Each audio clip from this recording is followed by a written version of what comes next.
Untuk bisa mendeteksi atau untuk bisa menyadari bahwa ada satu dua hal dari kondisi mental kita yang sedang memiliki permasalahan itu butuh tingkat kesadaran yang mungkin lebih tinggi gitu. Hmm. Dari mana kita mulai? Mungkin kita lihat dari biasanya keseharian kita. Apa mulai muncul adanya perubahan dari yang apa sebelumnya mungkin baik-baik aja.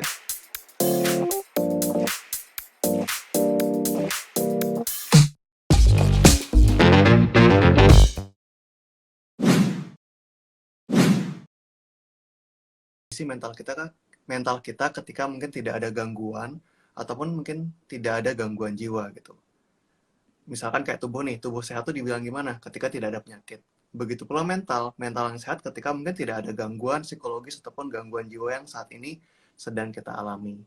Tapi selain tidak ada penyakit, kesehatan itu juga berarti ketika diri kita tuh berada dalam potensi maksimal sesungguhnya gitu. Jadi kayak Hmm. tubuh yang sehat itu nggak punya penyakit gitu, tapi juga bisa mungkin berolahraga, berjalan, stamina-nya cukup dan seterusnya. Begitu pula mental gitu. Kita dibilang mentalnya sehat itu ketika kita mampu untuk mungkin menjalankan berbagai aktivitas kita sehari-hari. Mungkin menyelesaikan masalah, mungkin terkoneksi dengan orang-orang kita sayang, mungkin kita bisa mengingat perasaan-perasaan yang penting dalam hidup kita, memori-memori berharga, dan seterusnya. Jadi, kalau dibilang sih mungkin kesehatan mental itulah sebuah kondisi keberfungsian mental kita di mana kita bisa dengan optimal dan leluasa untuk mungkin menjalankan tugas-tugas kita sebagai manusia gitu. Wow, aku senang banget karena aku udah bantu untuk mengklarifikasi buat aku karena yang karena aku bilang kita rame gitu ya ngomongin your mental health matters, tapi kesehatan mental itu apa kita jadi lebih paham gitu ya sekarang. Dan karena Benar. rame gitu ya, kenapa sih sekarang kesehatan mental itu semakin penting untuk dibicarain Kanago? Um, aku rasa setiap tempat atau setiap negara atau setiap ya lokasi itu mungkin punya fasenya sendiri gitu ya. Kapan Hmm. mereka tiba-tiba bisa aware gitu dengan dunia kesehatan mental ini gitu. Mungkin sekarang kita di Indonesia nih kita sedang berada di situasi di mana mungkin secara kebutuhan fisik dan lainnya itu kita sudah mulai berkecukupan gitu. Ibaratnya mungkin tingkat kemiskinan tidak seperti mungkin beberapa puluh tahun lalu dan seterusnya. Dan ketika orang itu sudah mulai bisa ibaratnya tercukupi secara fisik, secara kesehatan fisik dan lainnya, orang mulai menyadari bahwa ternyata sehat secara fisik ini tuh belum cukup gitu. Kita cukup makan sehari-hari, kita punya tempat tinggal yang teduh, kita punya pakaian yang bisa melindungi tubuh kita, kadang itu belum cukup untuk bisa dibilang sepenuhnya sehat gitu. Oleh karena itu banyak nih mungkin kita temu di antara sekitar kita, teman-teman kita dan lainnya, kayaknya kebutuhannya secara materi, secara fisik itu tercukupi gitu. Tapi entah kenapa dia belum bisa puas, belum bisa happy, belum bisa fulfill hidupnya. Nah, oleh karena itu mungkin dari sana mulai muncul awareness apa sih yang sebenarnya kita butuhkan. Kenapa sih kita bisa merasa seperti ini? Jadi mungkin dari keresahan-keresahan seperti itu, kegalauan kayak gitu, in the Hmm. search for happiness, makanya orang-orang mulai ibaratnya tergerak tuh untuk pengen tahu apa sih yang disebut dengan kesehatan mental. Jadi aku sih cukup seneng ya, ibaratnya di tahun ini terutama gitu kayak gerakan kesehatan mental tuh banyak, entah Hmm. dari teman-teman profesi, entah dari teman-teman ilmuwan, lalu juga para pegiat, semuanya yang aware sama hal itu dari berbagai kalangan itu kita sama-sama meramaikan gitu. Bagaimana kita menggerakkan kesadaran kita bersama akan hal ini gitu. Iya. Terima kasih Kanago karena kita juga dari Mindful X sama Kanago juga kita Hmm, peduli banget ya sama kesehatan mental sama ngobrolin gimana sih kita bisa hidup sehat seutuhnya gitu ya. Jadi hari ini kita ngomongin kenapa teman-teman kita nih ngomongin mental health matters karena kesehatan mental kita semua itu yang membuat kualitas hidup kita juga membaik gitu ya Kanago. benar-benar. Oke. Nah, aku penasaran nih. Tadi kan kita udah ngomongin Hmm, tentang kesehatan mental dan definisinya. Nah, gimana kalau misalkan kita tahu kalau kesehatan mental kita lagi buruk? Karena kadang ya, kalau aku baca dari pengalaman pribadi, kadang kita tuh nggak tahu gitu. Kalau kita kesehatan mentalnya lagi down. Jadi, biasanya apa nih? Hal-hal yang kita bisa mulai sadari untuk ngetahuin, oh kesehatan mental kita lagi kurang oke saat ini. Gimana Kak Nago? Oke. Ya, jadi kalau kita ngomongin permasalahan-permasalahan secara mental, itu mungkin lebih halus ya. Nggak Hmm, segampang itu kita aware sama hal itu nggak sih? Karena ya. kalau kita ngomongin kayak luka secara fisik, itu kayak jelas gitu. Kita bisa ngeliat, oh tangan kita tuh luka gitu. Atau bahu kita memar gitu. Itu kelihatan gitu. Nah, tapi untuk bisa mendeteksi atau untuk bisa menyadari bahwa ada satu dua hal dari kondisi mental kita yang sedang memiliki permasalahan itu butuh tingkat kesadaran yang mungkin lebih tinggi gitu. Hmm, Dari mana kita mulai? Mungkin kita lihat dari biasanya keseharian kita. Apa mulai muncul adanya perubahan dari yang apa sebelumnya mungkin baik-baik aja gitu. Contoh, misalkan aku sering ngomong sama klienku, misalkan kalau klienku tuh mahasiswa, dulu kayaknya setiap semester tuh straight A students gitu. Dapat A, hmm, dapat A, dapat A, dan lainnya. Tiba-tiba di semester ini tuh berantakan gitu. Bukan berantakan yang mungkin cuma satu dua jadi B, tapi kayak kuliahnya jadi males, jarang datang ke kampus misalkan, lalu nilainya jeblok, dan seterusnya. Berarti ada sesuatu di sana. Begitu pula dengan hubungan kita dengan orang-orang terdekat kita. Biasanya nggak pernah berantem sama orang tua mungkin. Atau misalkan biasanya baik-baik aja sama pacar atau pasangan. Tapi tiba-tiba mulai tuh masalah-masalah kecil yang sebelumnya nggak apa-apa jadi bermasalah. Mulai ibaratnya saling menyalahkan satu sama lain. Mulai tidurnya mungkin mulai terganggu. Fisiknya mulai ngerasa nggak nyaman. Padahal kalau cek dokter nggak apa-apa gitu. Nah biasanya kita bisa lihat tuh dari aspek-aspek ini dalam hidup kita. Produktivitas, hubungan, waktu istirahat. Nah dari poin-poin tuh, kalau misalkan mungkin rasa kayaknya ada yang nggak beres nih, kemungkinan kita memiliki permasalahan di bagian tersebut kayak gitu. oke. Dan perubahan ini adakah jangka waktu yang signifikan yang harus kita lihat atau mungkin kayak oh kemarin kok rasanya moodnya lagi kurang oke atau ada masalah itu apakah udah ada nggak masalah kesehatan mental atau ada jangka waktu yang bisa kita observasi kalau dari pengalaman Kak Nago?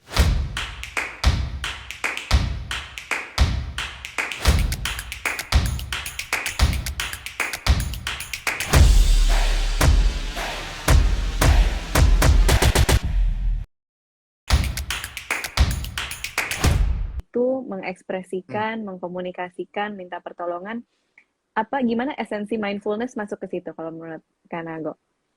ya. Um, Mindfulness itu adalah bentuk hmm, kesadaran yang tidak apa ya ibaratnya tidak judgmental gitu ya mungkin ya bahasanya ya. Hmm. Ibaratnya itu bisa membantu kita untuk menerima diri kita apa adanya gitu. Karena kadang kita nggak sadar kalau kita tuh terlalu ribut dengan diri kita sendiri. Dan kadang kita nggak sadar kalau kita sudah ngejudge diri kita sebelum orang lain ngejudge diri kita gitu loh. Hmm, Kayak ibaratnya ya. kan em, kita selalu bilang kan, tapi kalau gue kayak gini, nanti dibilang gini gimana? Gitu. Misalkan nih, kita bilang, aduh gue kayaknya sedang down. Tapi kalau gue bilang, gue sedang tidak baik-baik aja, nanti kalau bos gue bilang, ah lu cuma buat-buat alasan. Atau orang tua bilang, ah lu cuma kurang ibadah, dan seterusnya. Kita ngerasa kita bakal dijudge mereka, gitu kan. Mungkin benar, memang kadang situasi lingkungan kita nggak ideal, orang-orang bisa ngejudge kita. Tapi kadang kita nggak sadar, bahkan sebelum orang lain tuh ngejudge kita sudah lebih dulu ngejudge diri kita sendiri gitu. Jadi kayak di dalam diri tuh banyak konflik. Di satu sisi kita tahu kita pengen deh kayaknya mencoba ke psikolog mungkin. Atau kita pengen deh kayaknya cerita ke teman. Atau kayaknya kita pengen deh ngomong gini ke orang yang mungkin kita takuti. Tapi akan ada konflik di sana. Satu sisi secara perasaan kita mengungkapkan, tapi mungkin secara pikiran-pikiran intrusif yang muncul, dia menentang kita, dia menghalangi kita. Nah, di sana mindfulness penting untuk ibaratnya menyadari bahwa ada ketidaknyamanan, ada konflik, ada keengganan, ada keraguan yang muncul dalam diri kita. Kadang di sana mungkin kita baru nyadar ya. Ini entah kita ngomongin mindfulness secara praktis yang formal, ataupun mungkin pendekatan hidup mindfully gitu ya. Hmm. Kalau mungkin di praktis formal mindfulness yang mungkin duduk meditasi kan kita diajarkan untuk menyadari dan membuka terhadap berbagai jenis pengalaman tidak menyenangkan dalam tubuh gitu misalkan. Dada yang terasa sesak, nafas yang mungkin berat, dan seterusnya gitu. Tapi kalau kita ngomongin secara psikologis, anggaplah dalam bentuk konseling, pendekatan mindful juga mungkin kayak gitu. Perasaan apa yang muncul saat kita berbicara tentang hal ini? Ketakutan apa yang tiba-tiba muncul kalau kita lagi bahas tentang ini? Nah, kadang-kadang pendekatan kayak itu juga muncul nih, waktu aku misalkan lagi ngobrol sama klien. Kadang-kadang kita lagi tengah conversation, kita berhenti sebentar kayak ngomong, nyadar nggak sih, setiap kali kita mau ngomongin tentang papa kamu misalkan, kita selalu cepet-cepet banget pindah topik lagi gitu. Kayaknya kita nggak mau nyentuh topik itu gitu. Sama kayak kita ngomongin tentang ketika mindfulness gitu. Entah kenapa kalau kita sedang berada posisi di mana nafas kita tuh terputus-putus, kayaknya kita pengen banget ada keinginan untuk membuatnya jadi lancar gitu. Menarik lebih dalam, mengeluarkan lebih dalam. Jadi kayak apa ya, mindfulness itu mungkin mengajarkan kita untuk bisa sepenuhnya terbuka, menerima, dan lebih forgiving terhadap berbagai jenis kondisi tubuh kita tanpa terlalu banyak judgement, lo harus kayak gini, kamu sebaiknya kayak gini, tubuh kamu seharusnya seperti ini, dan seterusnya. Ada lagi nggak, karena gue merasa ada halangan-halangan yang sering dilihat Hmm. di klien-klien Kak Nago gitu dalam mencari pertolongan? Hmm. Kalau kita ngomongin diri kita, mungkin tadi ya, tentang satu, pertama, tentang judgement diri kita sendiri, terhadap diri kita. Tapi kalau selain itu, banyak sebenarnya mungkin beberapa halangan, baik kita atau masyarakat secara umum untuk belum begitu memperhatikan kesehatan mental. Yang pertama tentunya edukasi gitu kan. Mungkin nggak terlalu banyak ya, ibaratnya platform-platform yang mungkin seperti Mindful Act ini yang konsisten gitu, misalkan men-sharing berbagai hal tentang pentingnya kesehatan mental, bagaimana berbagai jenis pendekatannya, dan seterusnya. Kedua, selain edukasi, mungkin juga akses sih sebenarnya. Kadang nggak semua orang juga mungkin tahu gitu, kalau kita tuh bisa ke psikolog, mungkin berapa biayanya tuh terjangkau atau enggak, atau kalau sudah kayak gimana sih kita mesti ke psikolog atau psikiater, dan seterusnya. Kalau halangan yang dari lingkungan mungkin itu sih, akses, edukasi, finansial, dan seterusnya. Tapi kalau untuk diri sendiri, aku rasa selain satu itu judgement, kedua adalah kemauan sih. Kedua adalah bagaimana kita untuk ibaratnya mau mengakui bahwa kita tidak baik-baik saja, sehingga kita bisa berkembang gitu. Karena ironisnya, ini salah satu quotes dari salah satu psikolog yang mungkin terkenal, yang menggunakan pendekatan humanistik, Carl Rogers. Dia bilang bahwa lucunya adalah hanya ketika kita mengaku kalau kita tidak baik-baik saja, baru kita bisa bergerak menjadi baik-baik saja gitu loh. Ketika kita ngaku akhirnya, oh gue ini belum segitunya berkembang.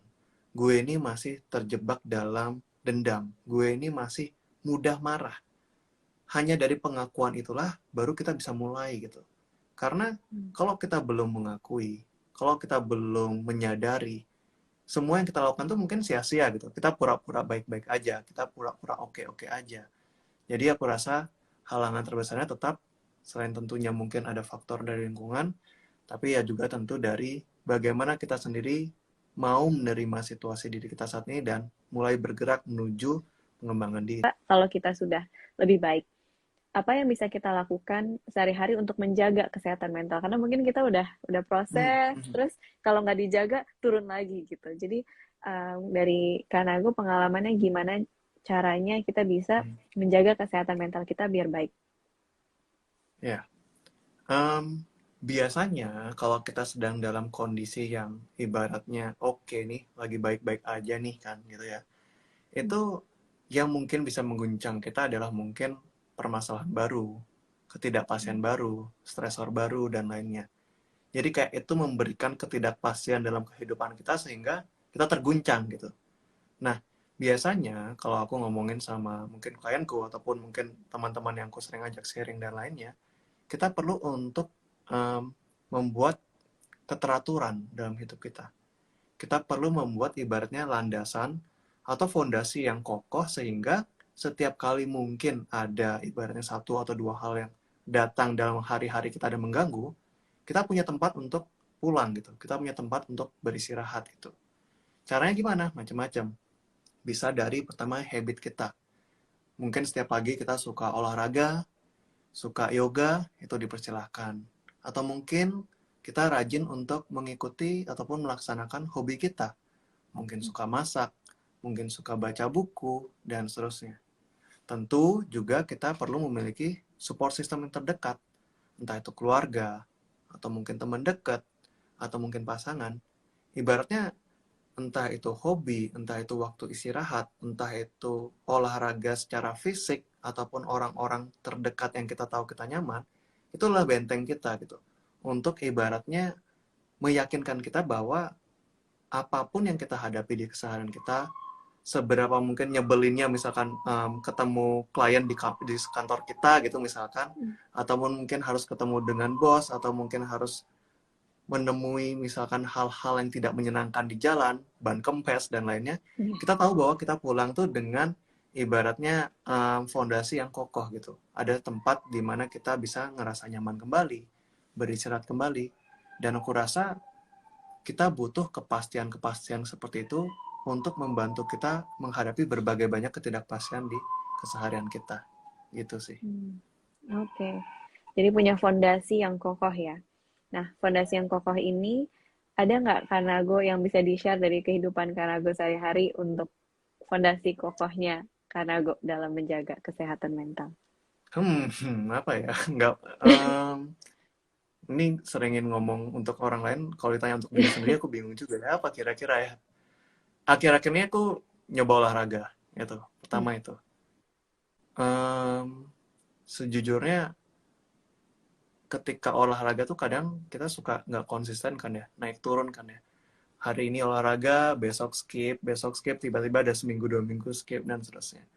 Akhir-akhir ini aku ngerasa kayak uniknya semakin kita berolahraga itu entah kenapa malah badan kita semakin nggak capek gitu ya sebenarnya. Aku baru nyadar kayak gitu. Dulu kan kayak kita mikir kayak olahraga tuh bisa buat badan capek dan seterusnya. Tapi itu mungkin jangka pendek. Kalau jangka panjangnya justru membuat badan kita lebih terlatih. Dan ketika badan kita sehat, itu bisa membantu kita untuk menjalani berbagai aktivitas secara mental kita dengan lebih nyaman gitu. Pertama mungkin aku lagi sedang mencoba aktif berolahraga. Lalu kedua, baca buku sih. Baca buku, lalu juga menulis. Ya sejujurnya konten-konten yang aku share tuh merupakan tuangan keresahan-keresahanku juga gitu. Kalau lagi bingung, kalau lagi mumet menghadapi permasalahan tertentu, mungkin tulisan yang kubuat tuh merupakan insight yang kutemukan setelah ku proses sendiri gitu. Jadi sebenarnya tujuan utamanya mungkin bukan buat sharing untuk membantu teman-teman, tapi lebih untuk mendapatkan insight pribadi dulu gitu sebenarnya. Itu, dan kadang aku juga berusaha untuk keep in touch dengan teman-temanku sih. Mungkin main game bareng gitu kan ya. Kalau kita kan biasa malam-malam kayak main game bareng, kumpul di ibaratnya Discord bareng, cerita-cerita dan seterusnya. Itu satu hal yang mungkin aku rasa penting sih buatku. Dan juga istri gitu pokoknya. Nggak boleh lupa nyebut istri nih, nanti marah dia. Jadi itu juga perlu nih. Mungkin aku nambahin sedikit tentang olahraga. Boleh. Olahraga itu juga membantu untuk meningkatkan self-esteem kita sih sebenarnya gitu. Karena kayak mungkin kita ngerasa kayak, aduh, di sekolah ngerjain ini aja sulit banget. Di kantor ngurus ini gagal melulu, disalah-salahin terus. Ketika kita berolahraga itu kan kita sebenarnya sedang menyelesaikan challenge-challenge kecil juga dalam diri kita.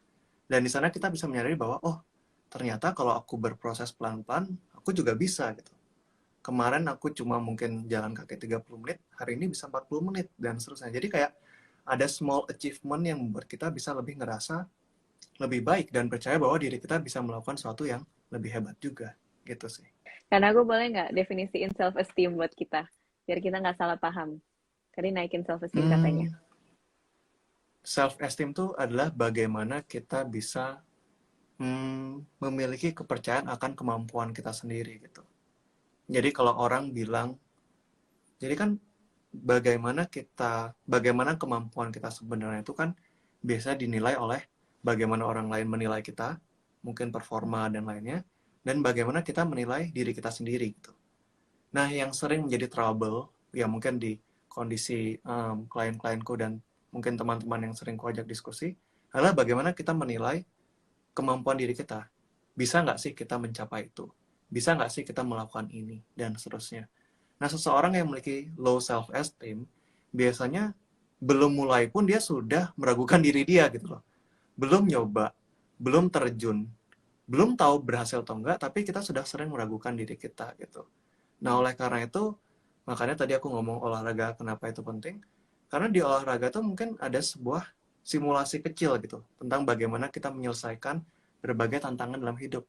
Ketika kita pelan-pelan merasa dan mengalami langsung, oh ternyata kita bisa.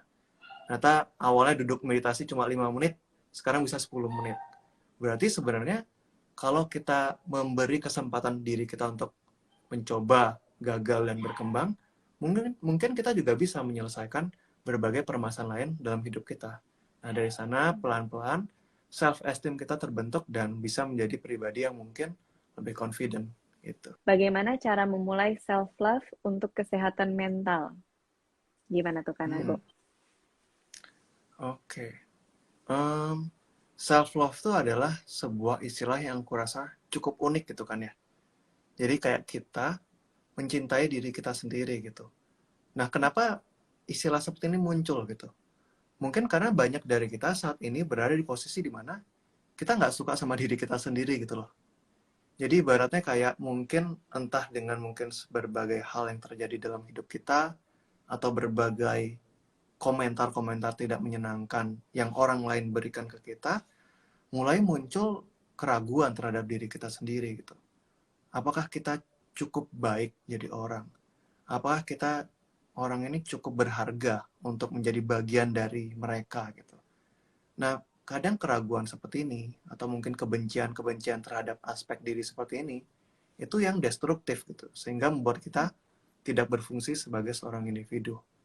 Nah, maka dari itu orang merekomendasikan untuk melakukan berbagai kegiatan yang kita sebut dengan kata self-love gitu. Ibaratnya self-love itu seperti apa dan bagaimana cara memulainya, aku biasanya mencoba untuk memahaminya dengan sederhana sih.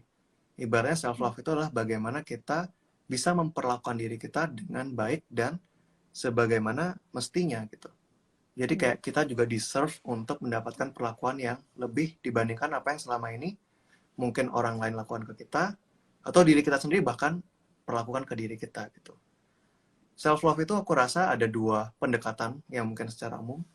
Pertama, tentu yang lebih melonggarkan berbagai judgement gitu. Kadang banyak orang yang kayak nggak mengizinkan dirinya untuk istirahat dan nggak mengizinkan dirinya untuk senang dan menikmati hal-hal yang dia suka gitu.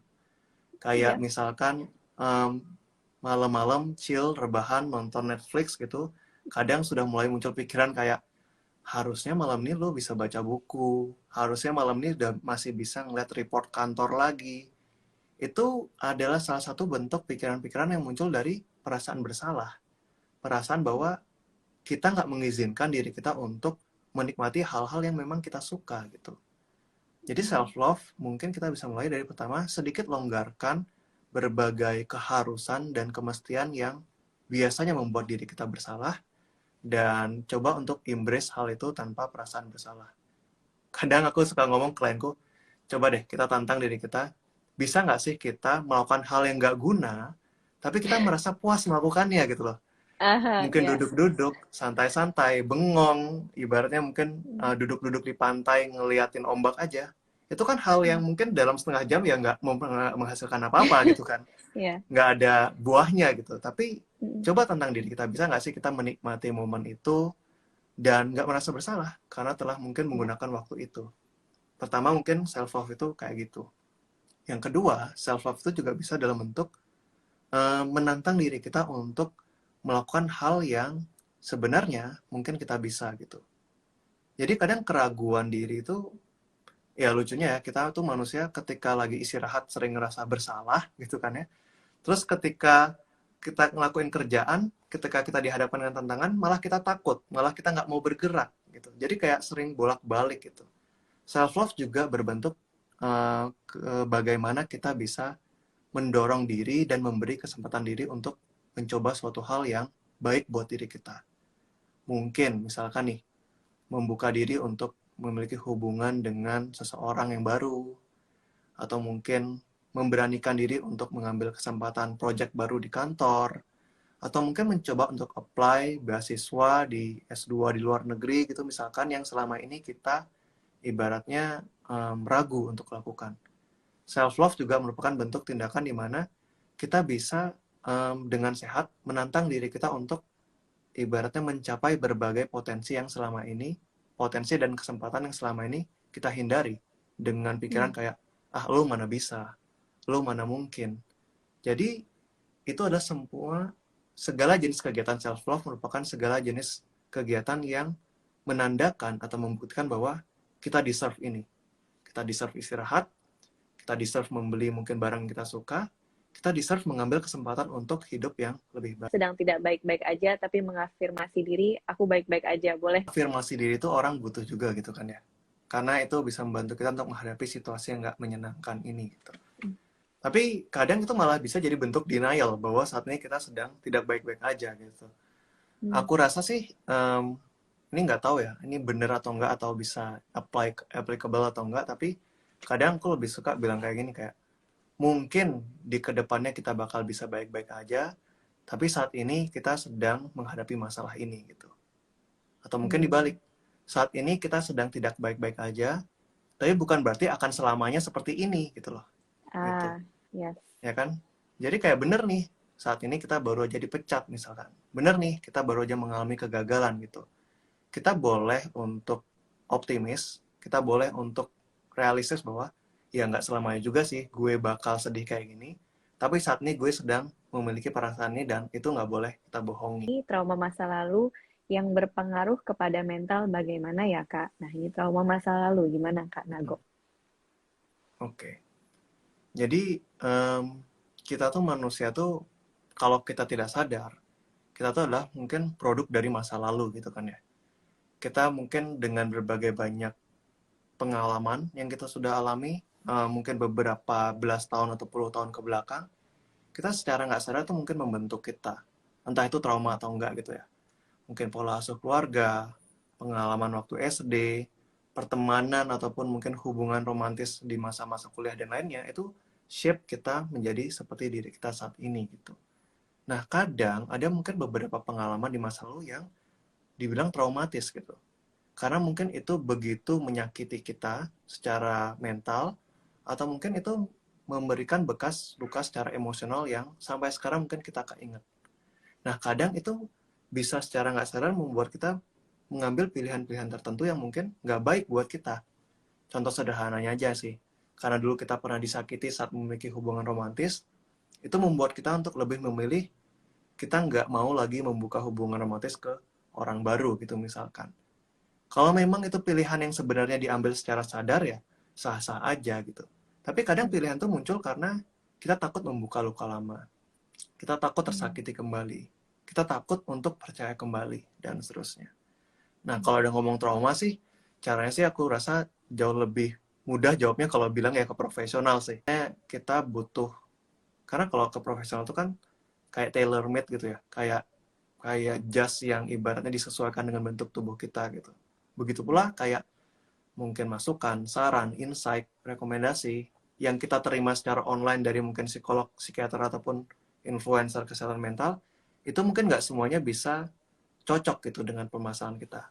Aku sih lebih sarankan kalau misalkan bisa mendapat akses ke profesional, itu bisa diproses pelan-pelan di sana bagaimana cara menyelesaikannya. Mungkin final words-nya adalah apapun yang mungkin kita lakukan, kita coba untuk berusaha ibaratnya menyehatkan mental kita, itu pasti akan mengalami naik turun juga gitu. Nggak cuma karena sekedar kita sadar hari ini, kita dapat insight hari ini, bukan berarti besok-besok langsung lancar tuh, langsung sehat secara mental gitu. Pasti akan ada naiknya, ada turunnya, ada kadang-kadang progres, dan kadang-kadang ada gagal. Tapi aku rasa yang penting sih perjalanannya sebenarnya. Bukan bagaimana kita bisa mempertahankan diri kita supaya stabil mentalnya terus-menerus, enggak juga. Karena orang yang bisa dibilang sehat secara mental juga merupakan orang yang bisa merasakan perasaan sedih, mengalami kegagalan, dan kita terbuka dengan segala jenis experience itu. Jadi aku rasa no need to be hard on yourself. kita experience semua jenis emosi, perasaan, pengalaman yang mungkin kita hadapi dalam hidup ini, sehingga kita bisa menjadi individu yang lebih sehat secara mental. Gitu. Thank you ya Wow. Samara dan teman-teman Mindful Act udah ngundang hari ini. Semoga bermanfaat.